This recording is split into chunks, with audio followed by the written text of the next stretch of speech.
The Indiana Department of Environmental Management held what it described as a public hearing at New Prairie High School tonight. At issue, plans by Amazon to fill in nearly 10 acres of designated wetlands for the construction of its data center in New Carlisle.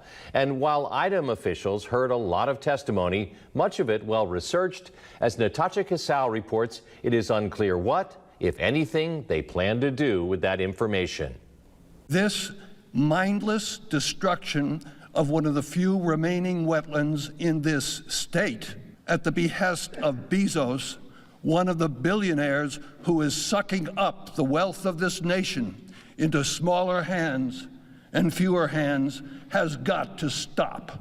Wednesday, the Indiana Department of Environmental Management gave the public an opportunity to sound off on Amazon's plans to fill in acres of wetlands in western St. Joseph County. Wetlands play a crucial role in maintaining water quality, controlling floods, and providing wildlife habitat. 1 acre of wetland can hold up to 1 million gallons of water. When excessive rains fall, the wetland sponge absorbs runoff and mitigates flooding. We do not know what environmental effects the currently developing Amazon complex will have once completed.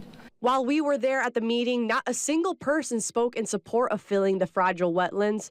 Lisa Valley drove an hour from Whiting, Indiana. She says her opposition is based on experience. I live in a very industrialized community, so I deal a lot with pollutants and people trying to build out into our properties and into our wildlife spaces.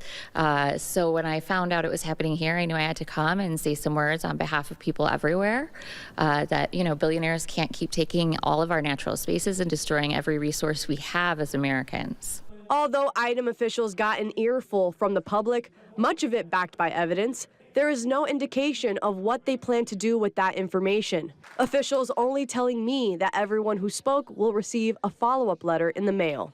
Natasha Casal, 16 News Now.